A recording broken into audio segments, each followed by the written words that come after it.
All right, we're going to go ahead and get started. We got 4 committee meetings tonight. Now, talking to Baxter earlier today, or just a few minutes ago, he said, "Hey, since all the agendas are sent out at the same time, all the committee meetings at the same time, we can read the FOI statement once, just document it with each committee meeting that people said yes or no, whatever their answer was." So, thank you, Steve Brown.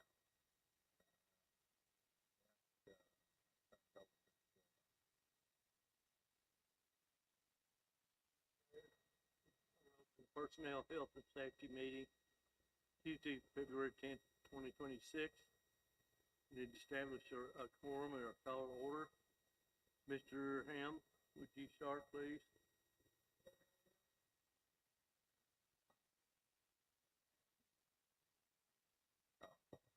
Bill Donner, Evelyn Reed, and Spencer Cole. Steve Brown. Frank Bass. Okay. Let's see. Miss Mandy, would you read the statement of FOI compliance? Yes, sir. I affirm that I have not engaged in any prohibited discussion, deliberation, or polling regarding any item on this meeting's agenda outside of a properly noticed and open meeting in compliance with the Arkansas Freedom of Information Act as amended by Act 505 of 2025. Remember, yes.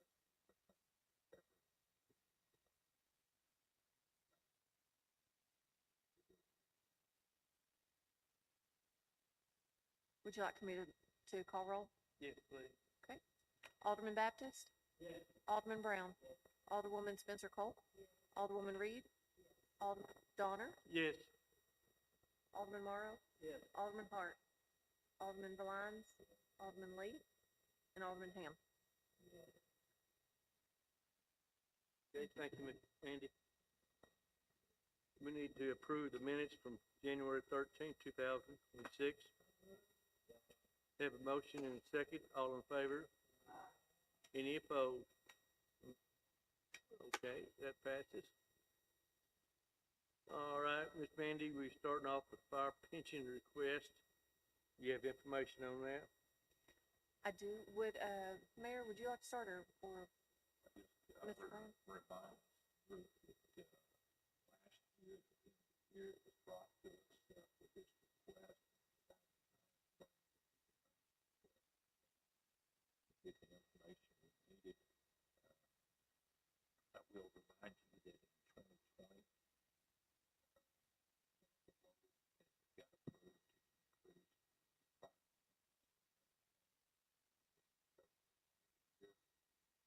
2021.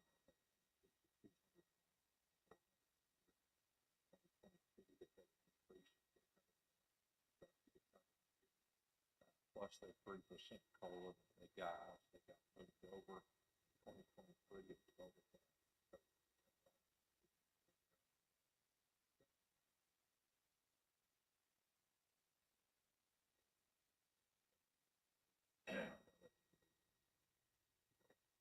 Would you like to start or would you like me to?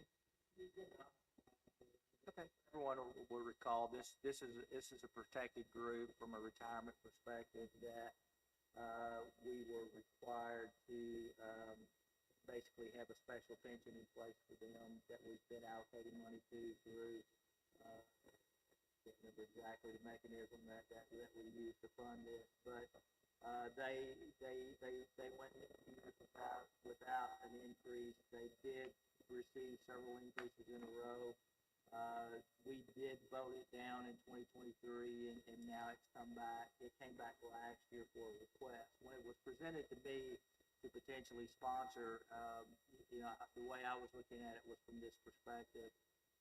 This group was underfunded, for lack of a better term, for a long time, and that doesn't make them special by any stretch of the imagination, other than special for the service they provided when they were in uniform. But we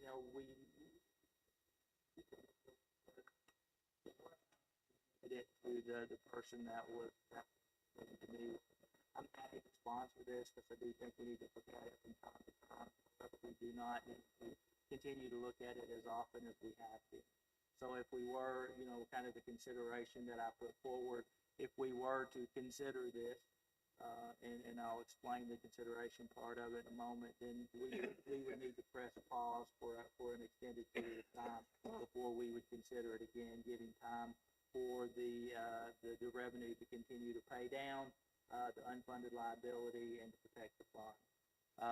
The process, if everyone will recall, is we would have the actuaries do an analysis of the fund to determine what increase. We would propose an increased amount. The actuaries would do their magic with it to determine whether that is a feasible request or not.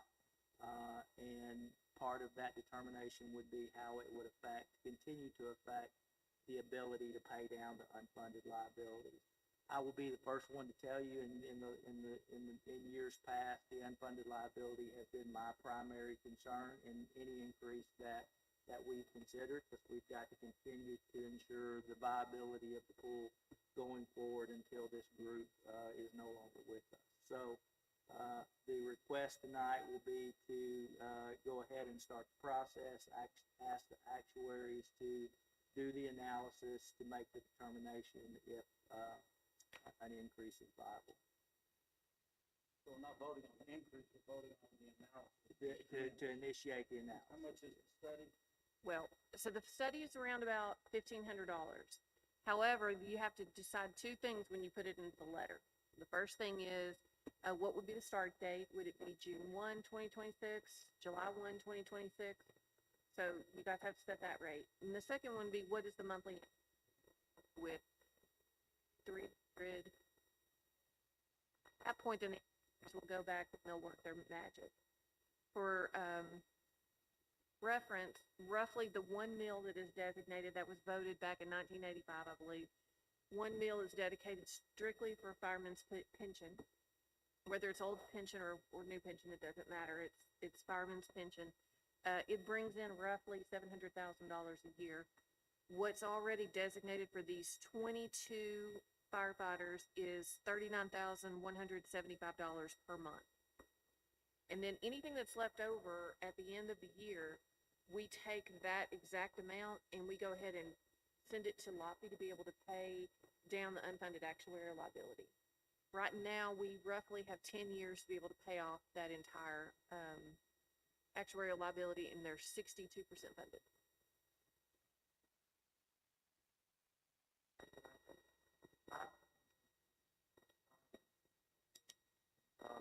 You know,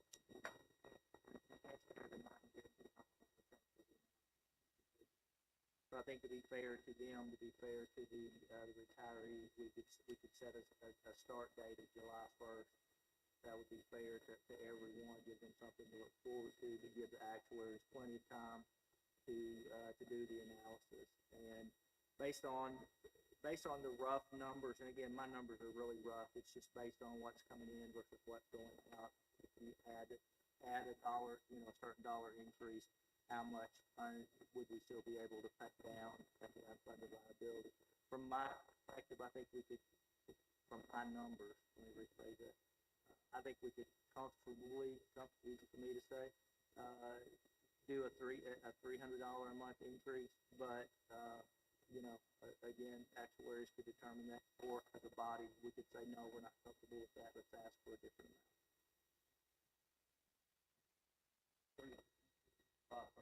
That would be my recommendation. Mr. Chairman, I have a question for you. How many people are we talking about? 22. Is that number increased from the last time we voted? It's a frozen pool, the fastest, and there were actually two that fell out of the pool last year because of the capacity. So it's a shrinking number.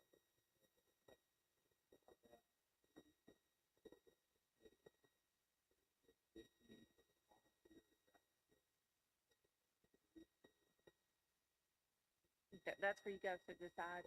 In some years, you guys did $0 increase for the volunteers. And then other times, it was $50 increase for the volunteers.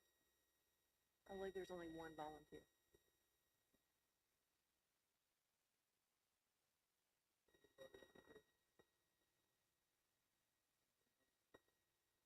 Second.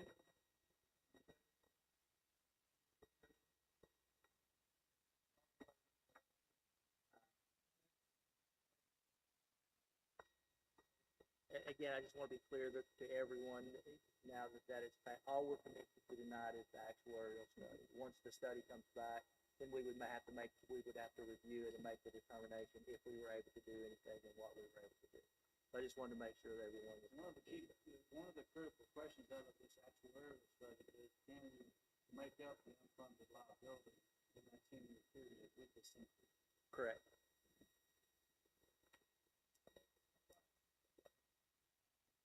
What happens to the, say we're 20 years down the road and we have no more retired firefighters who's 22 due to death and deceased passing on, what happens to that 1% meal?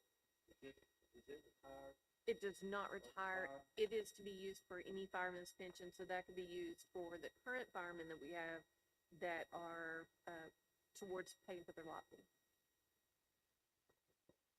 So it would be, it would alleviate a little bit of pressure off the general fund.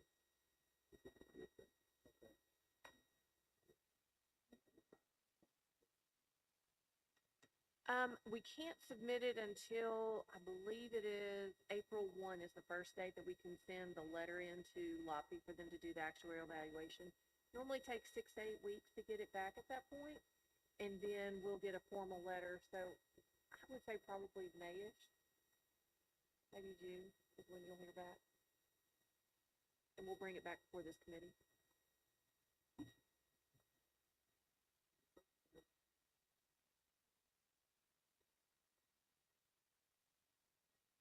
Meeting adjourned. All right, with that, I'll call to order the Finance Committee meeting for February 10th, and we'll call roll and establish a quorum, starting on my far left with Alderman Hand. Yeah, fam. Andy, Evelyn Reed. And Spencer Cole.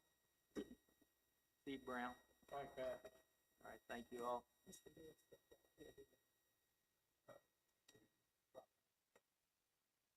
Still, Alderman Donner is here, has had to step away for just a moment. Thank you.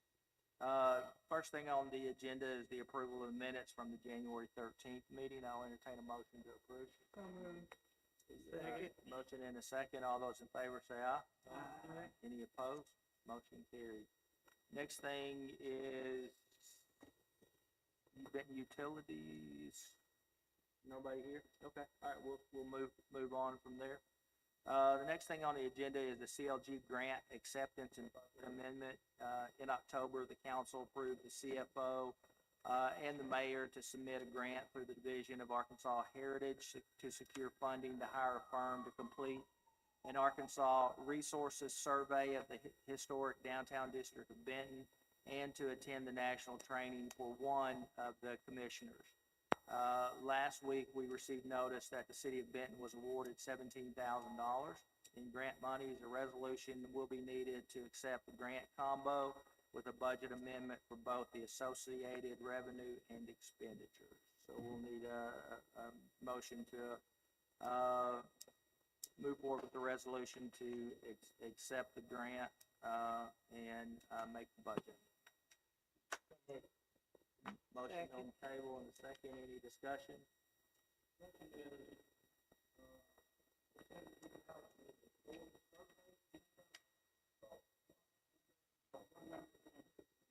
Only one of them is going. Yeah, it covers both.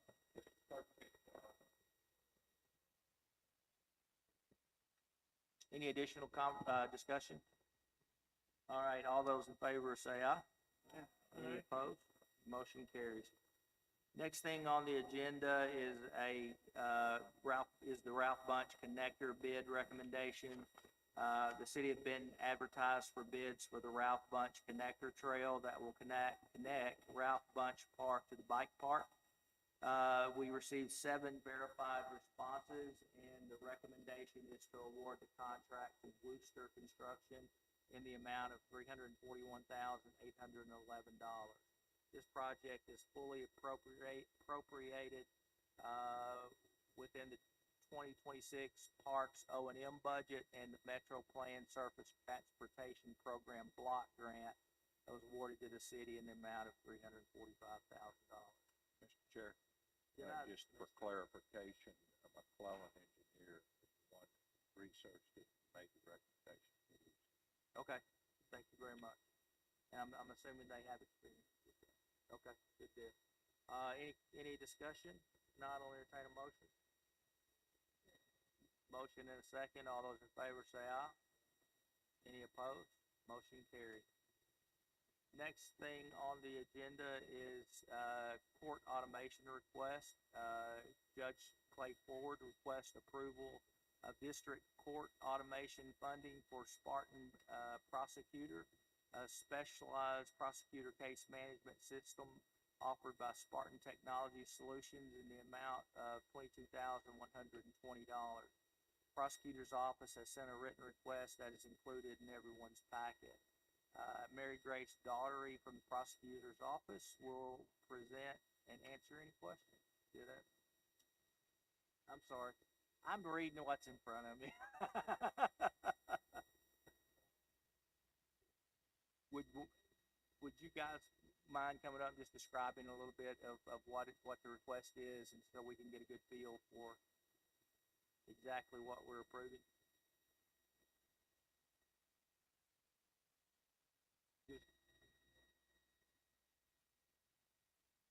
Thank you, sir. I'm Mary Grace with the prosecutor's office. We have requested that Judge Ford help us fund a case management database. We really need an upgrade. Our current case management database is Access from 2007.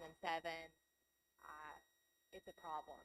The request in the Spartan case management would allow us to be more efficient, and also it would help us to be able to get case files from Benton PD digitally. So we would eventually be able to go paperless, and then the PD would be able to send their stuff paperless, which would be a huge help. And there are other pros and cons.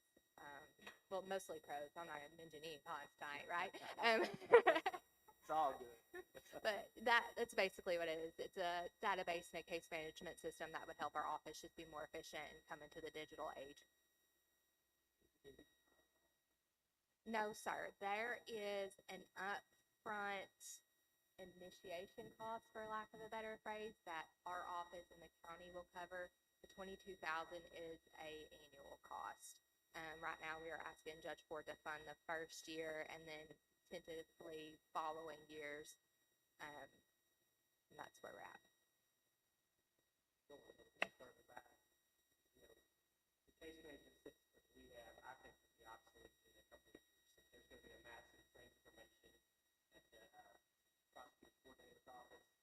I expect them not to continue doing the current case management system we have. Every year we delay on this, the cost of the software programs continues to go up. I feel like right now, my attorneys are, it is a cumbersome database they are using now. That they have, frankly, my attorneys work from home after hours, and getting on and trying to do this at home is terrible. I feel like this will help with that. I feel like we will be coming to you inevitably. I feel like now is the time to go, and I'll tell you this too. I went outside and tried to get a couple of different quotes from different people, and I felt like this was the best quote for the fire office. Okay, this money is already in his automation fund. It's just moving it to us. He thinks it would be a good idea. We certainly think it would be a good idea. And with as many cases as we handle in this district court, I feel like it's a betterment of justice, because we'll see certain cases, we'll see district cases together, as well as having all that stuff easily pulled up in district court. I think it's going to increase not only justice, but cost. To clarify, is this a one-time request? Because it sounds like it's an annual subscription. Are you guys, if it's one time, this is covered the first year, and then you guys are going to cover it after that, or just make that determination next year and potentially come back? What we would like, I would like to see it from the county. What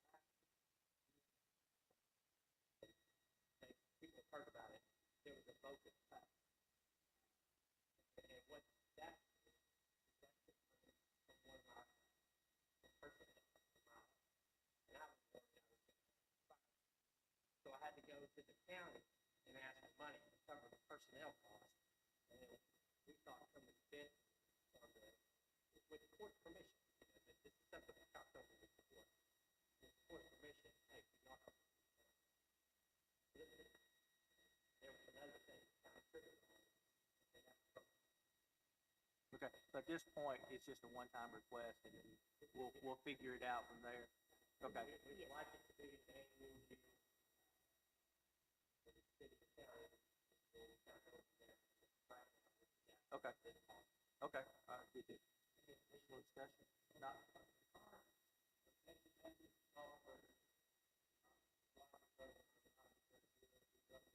Antiquated.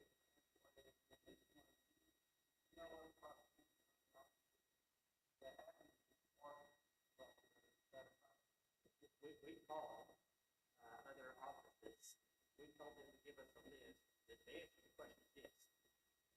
They gave us a list of people, and we called down and talked to them about it. And, that they had had good luck.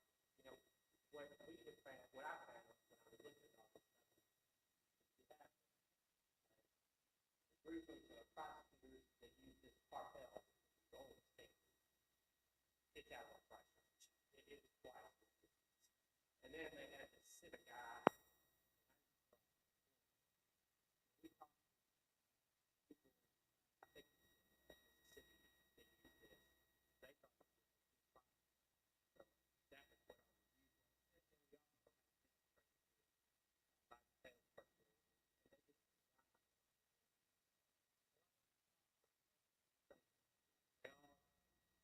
they all track the paper. Get by.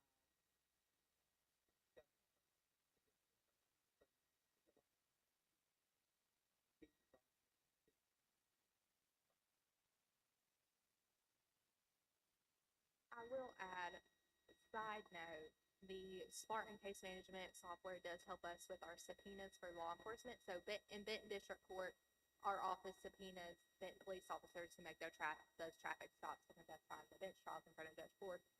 Oftentimes, there's miscommunication or delayed communication as far as subpoenas getting served. So sometimes officers come to court and the PD is paying overtime for an officer to be in court when their subpoena either was canceled and they didn't get notice. And Spartan would allow us to automate that process much easier.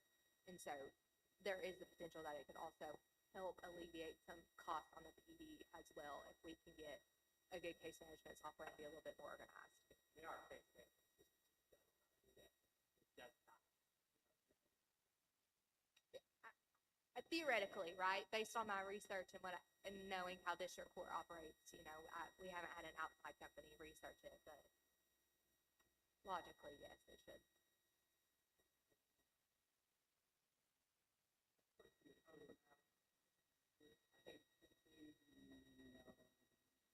Correct.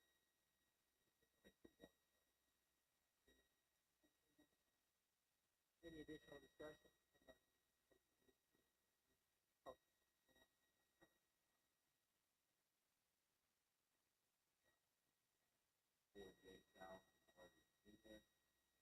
How does that, the automation?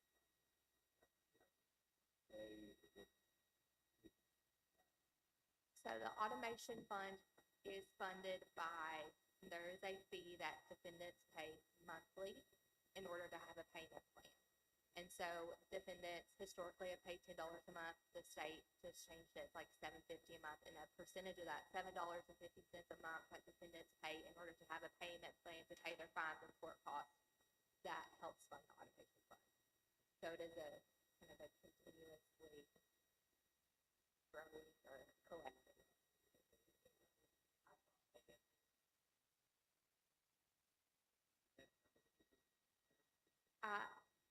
I don't know how much is in the city fund versus the county fund, because there are two separate funds per the district court.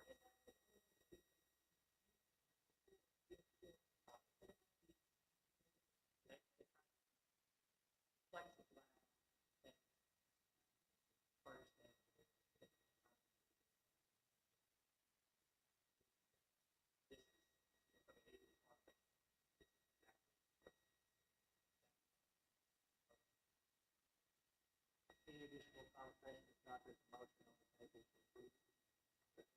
Second. Motion is second, all those, Chief, did you have something you wanted?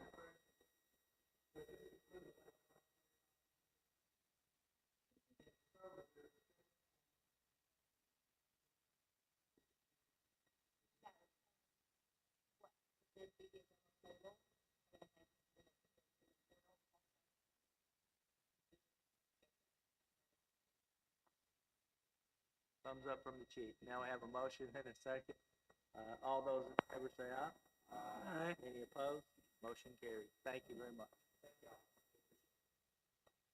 Next thing on the agenda is the police, surplus equipment.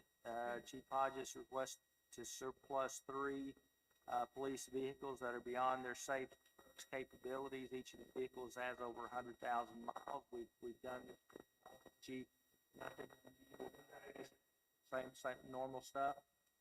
Any discussion? Not, I have a question for the chief. Just, I'm just curious, we've done this many times, just kind of, how much money you normally get for these vehicles? It varies dramatically from $700, $800 to $4,500. We never know. It just takes 2 parties on an auction to take it to the top. Gotcha. And these are not, these are, 2 of them are 11 years old and one's 10 years old. They're all 3 over 101,000. They're at our limit. They're not mechanically safe as far as what we do, traveling at high speeds. No, I just wondered how much money. It really varies. It can be taken off. so you're And saying we're not gonna those get funds enough to go- buy a new one? I'm sorry? You're saying we're not gonna get enough out of these auctions to buy a new We one? will not. No. And it does go back into the general fund. Yeah, we wish, that's right. Any other discussion? Public safety, they'll go back to public safety. Gotcha, correct. If I'm they're sorry. paid out of police equipment grant fund, they'll go back there. All right, no additional discussion, I'll entertain a motion for approval. So moved. Motion, is there a second? Second. Motion and a second, all in favor say aye. Aye. Any opposed? Motion carried. Thank you. Thank you. Next item on the agenda is, discussion around, our, excess funds that we have available that, we need to earn a little money on. In February, we have 6 CDs maturing at 2 different banks, that we're looking to reinvest in CDs. Last week, Ms. Spicer, submitted a request to 12 local banks yesterday, and we heard back from 6 banks. Ms. Spicer, you want to put in our packet?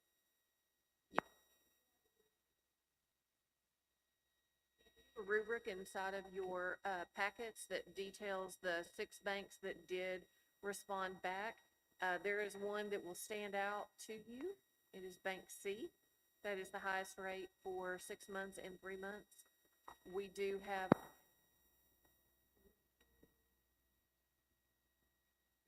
CDs that we request to reinvest at.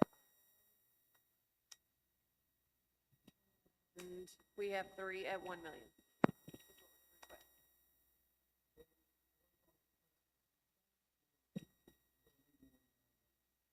We would like to just utilize the one bank, Bank C, because it has the highest rate. I'll make a motion to go with 50 deposits for 35,000, 50 million to bank.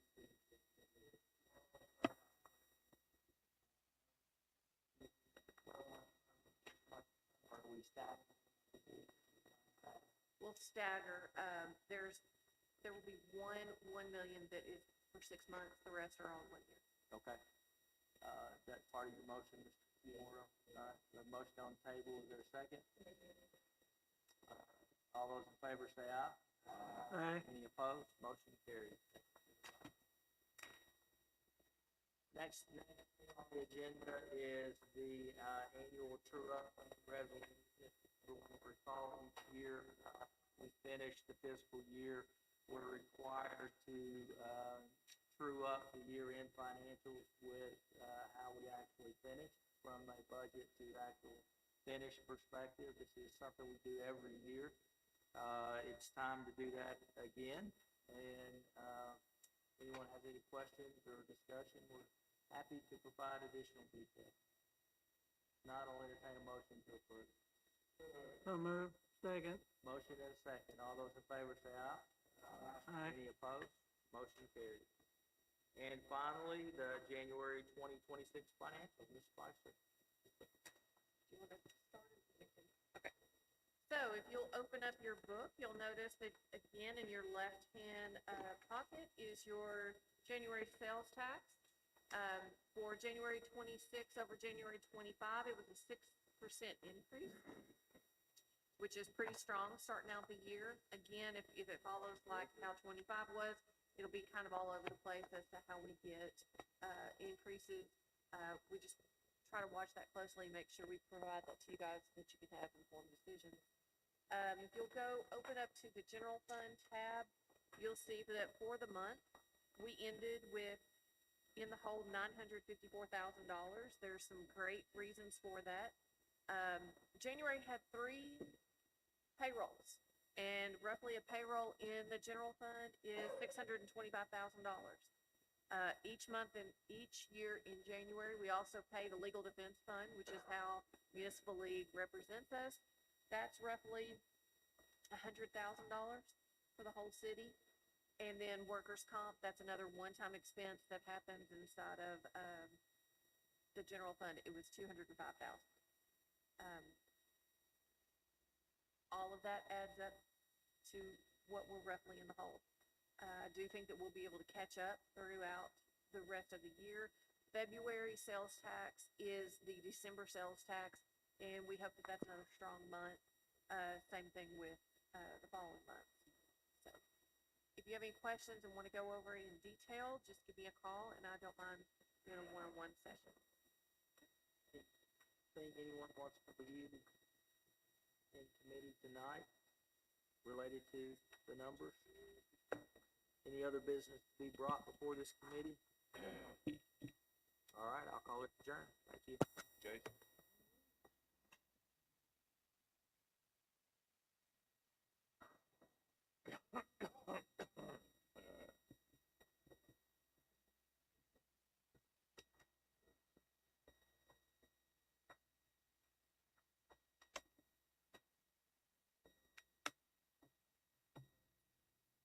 Jason?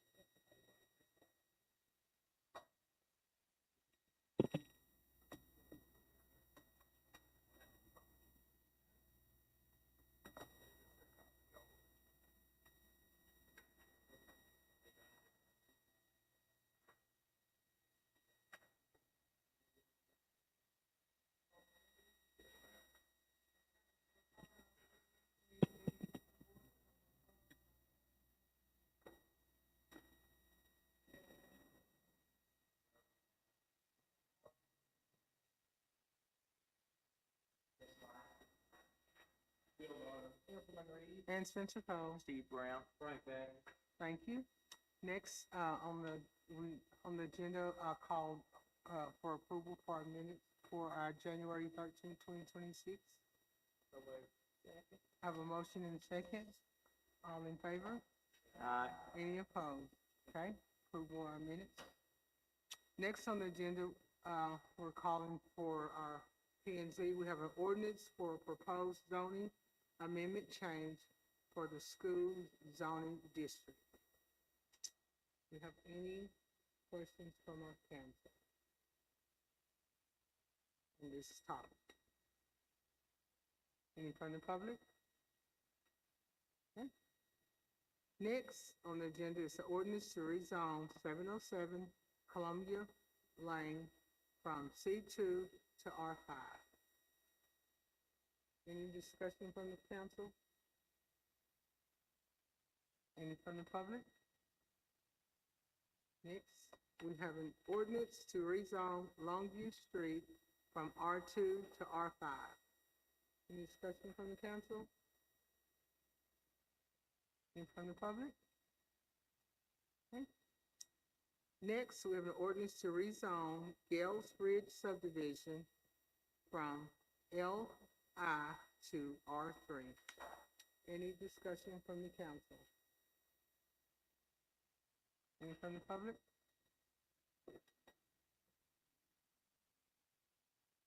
Mr. Jonathan, would you? Jonathan Hope with Hope Consulting. I've got these next two items that are kind of similar. They're on the same road, the Sleepy Village, Gales and Madeline, both going from light industrial to residential. This land's owned by Reynolds right now. We had a developer look at it 20 years ago, tried to buy it, thought it was going to happen, it didn't. Now it's under contract to be purchased, close later this month. The lots are over 7,000 square feet, which is larger than a lot of the ones we brought recently, like the Grove, Spencer Crossing, Cottage Walk, Rosemary Fields. It is R3, but the average lot size over 7,000. This one, I think it's 249 lots, the one you're asking about. We've got it's about a mile from getting utility sewer, so I've been working on it about a year, trying to get all the offsite easement acquisition done for water, sewer, electric, all coming from offsite. Part of this would be 10 acres is going to be dedicated to the Bryant Parks Department. So we've already been to Bryant, gone to their city council, worked with their attorney, worked with Mayor Treat and Mayor Farmer on that. And so 10 acres is going to Bryant Parks in exchange for secondary access on Gales Ridge. You guys don't have a time, but if you have any other questions, I'd be happy to answer. Any further questions? Next on our agenda was the ordinance to rezone Madeline Grove subdivision from LI to R3, which Mr. Johnson already discussed. But do we have any further questions on that? Okay. Next is information from our Public Utilities Commission, Councilmember Hart. He's not here, so, and ordinance number 2026. Do we have anyone to discuss that, Mr. Mayor?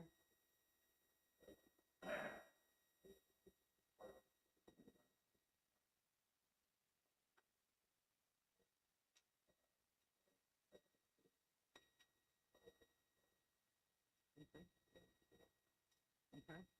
And ordinance number of 2026 is the ordinance waiving the next one about the Benton Utilities to upgrade the installation of the wastewater treatment plant.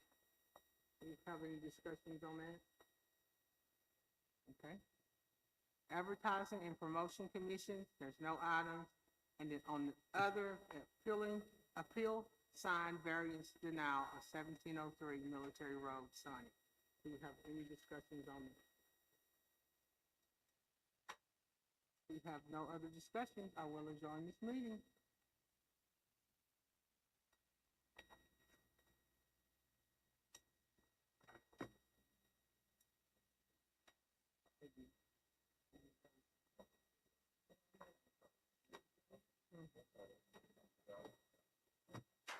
All right, good evening. We're going to call community service meeting to order. At this time, we do have a quorum, but we would like to recognize our attendees, and we're going to start on my far right with Alderman Baptist. Evelyn Reed.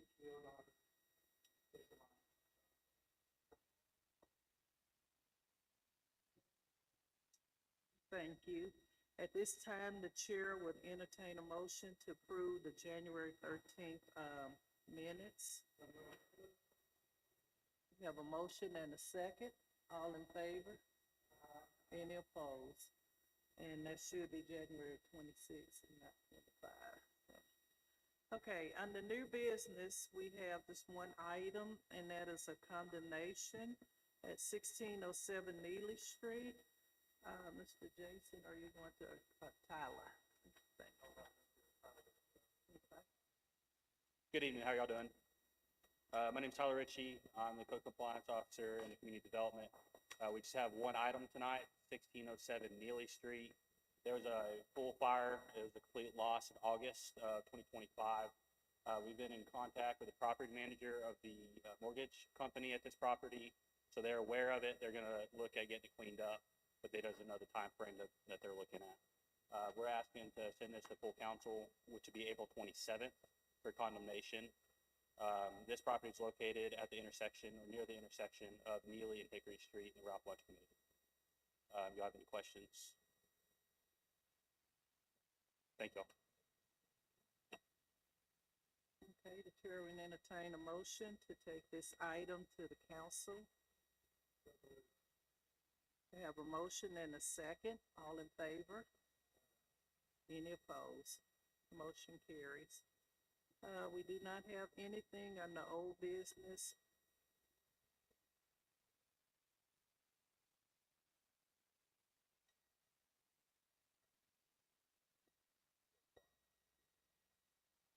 Okay.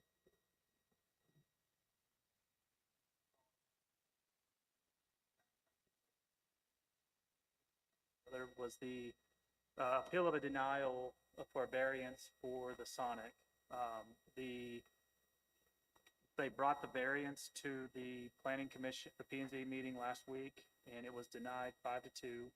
The Planning Commission's purview is they wanted the 8-foot max monument sign. What they are requesting is now an appeal of that variance denial, which is allowed by our sign ordinance. What they're wanting is a up to 30-foot in height pylon sign that is very similar to what they already had. The issue is when they did the remodel, instead of keeping the sign up, they took it all the way down, which then makes anything, makes that sign non-conforming if it was put back up the way it was. And hence now they have to follow the new sign regulation. So by ordinance, they can appeal the denial. It's actually the Board of Adjustment, to make the terms correct. They can appeal the Board of Adjustment variance denial to the City Council, and that was what the request was. I should have spoken about it a little more. I apologize. So that's what the request is to bring forward to the City Council, is an appeal of that variance denial, and the variance is to allow a sign up to 30 feet in height.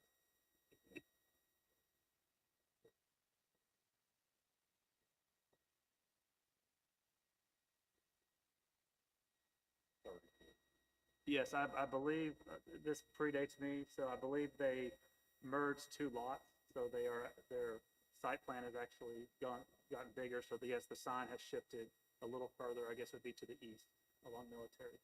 What's the average height supposed to be? The sign regulations in a C3 is 8 feet tall max, and that is for a monument sign. So if they had left it up, it would be- Correct. If they would have left it up there with the face, I believe all they were going to look at doing was doing a face change, which would have been allowed. But when they took the entire sign down, it resets everything, and now the current sign code is in play, and it became a non-conforming sign to put it back up the way it was.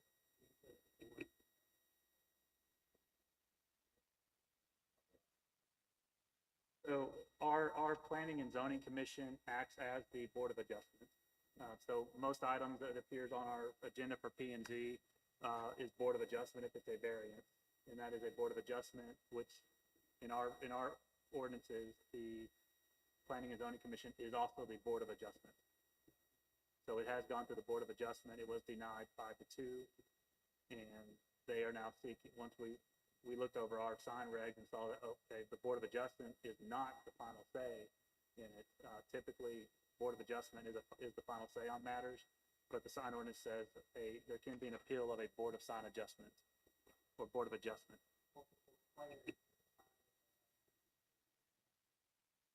In that same neighborhood of what they're requesting today, right? Height-wise. Yes, sir. We had the gentleman from Sonic spoke at the meeting, and basically all they wanted to do was put it back up to the same height. The display area for the top of the sign was going to be the same, and that's what they were requesting. That's what was brought forward to the Board of Adjustment, and they felt they did not want to issue the variance. They wanted to be the 8-foot height, which was a discussion that I believe has been had over the past few months or years. I know, I clearly remember when we went through the process of drafting that policy, for lack of a better term, and what we were trying to accomplish was pure intent from the perspective of beautification of our city. I also recall the intent was not to harm existing businesses, and this one, my humble opinion, kind of straddles the line there, right? It's hard to say no for them to put back up what they had just because it's moving a few feet. I struggle with that a bit. I will say, I've talked to the city attorney about this issue, since it was coming to the full council. And he said, just remember that, there are a lot of signs along Military Road. And if you give one variance, then you need to really consider about all the other variances, because there's some that are presently 8 foot, and if they move it over a foot, then they can have the right to come and appeal it to here to get a taller sign. Well, I hear you, Mr. Mayor, and I don't disagree with that. I mean, from my perspective, though, it's, you know, if they were, the fine line there is putting back up what they had. You know, if somebody has an 8-foot sign and they want to put up a 30, that's a whole different deal than had a 30 and want to put back up a 30. I just personally, that's what I struggle with. I just felt like I need to share that. No, I appreciate that very much. Because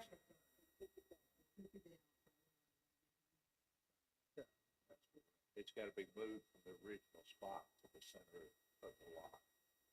And what Jason told you was correct. They bought additional acreage to move the whole building over to the east.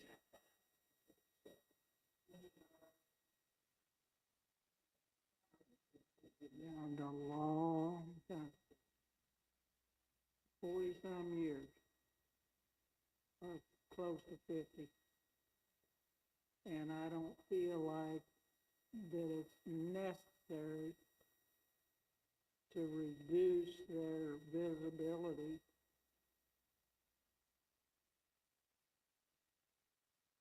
from 30 feet, 8 feet. I think that's absurd. And they had 30 feet, and my vote will be on back with 30 feet. They've been a staple, and I don't want to get into a peeing contest with David or Sonic over a few feet. What would that make our ordinance noticeable? We would have the people come in and request them. You would just, what it would have caused was, if you do allow the variance, then everyone that wants to put up a 30-foot sign in that percentage can bring it before this council. That's the reason it's brought to the council in the first place, and that's the reason our ordinance, sign ordinance, put the appeal in there, is for the council to have the final say.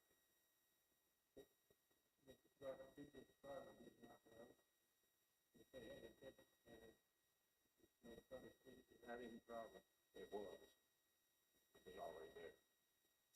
But they shut it down, Yeah, they knocked it down. and then they started all over, and now they're claiming by a new rule. 8 foot, Well, it's the same rules, it's just a different time, different. the same rules that this council put in the ordinance, yes. But wasn't that for new sign? The new ordinance for new. I'd rather sign be too high and too low, because you can't see it, when it's too low.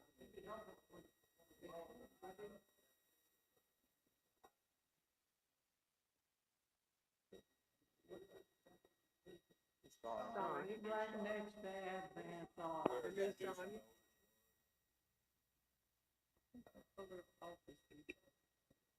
I will request from the Sonic owner if he can provide us with what they would submit as a sign permit, showing it.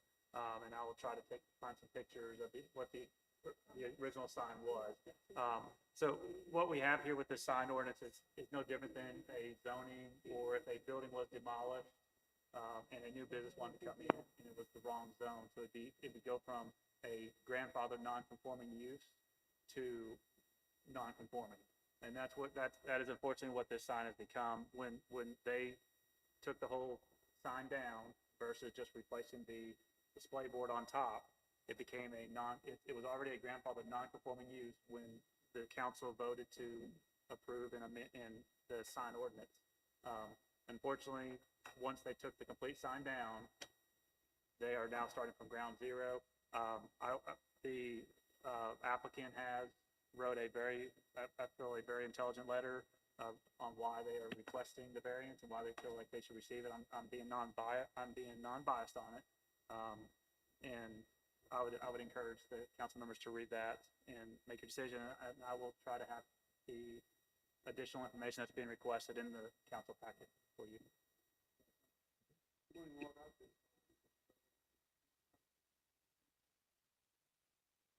Right. Number one now, but, I sure hate to lose it because of a 30-foot sign. Well, People are ready to go Hey, right now, they're just not you open. can't take.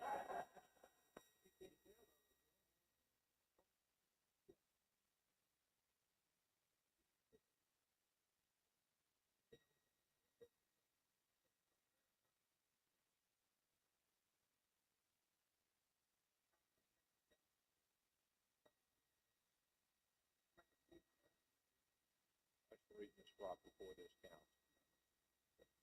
Council members, I will say, I've been going through the past few years, plant P&Z meetings and the variances. Military Road is a little different in that these are all established businesses, versus variance requests for sign height on Highway 5 North. Those have been all denied because those were all new builds, and the P&Z has chosen to not allow anything greater than 8 foot. So it's kind of a difference between all existing. Military Road is a very dense commercial, well-established businesses versus the Highway 5 North Corridor, which is all new businesses, and they've all kept their signs low. So that would be the only difference I would say. But again, I would highly encourage you to read the letter that the Sonic applicant wrote, and I will get the additional information as requested.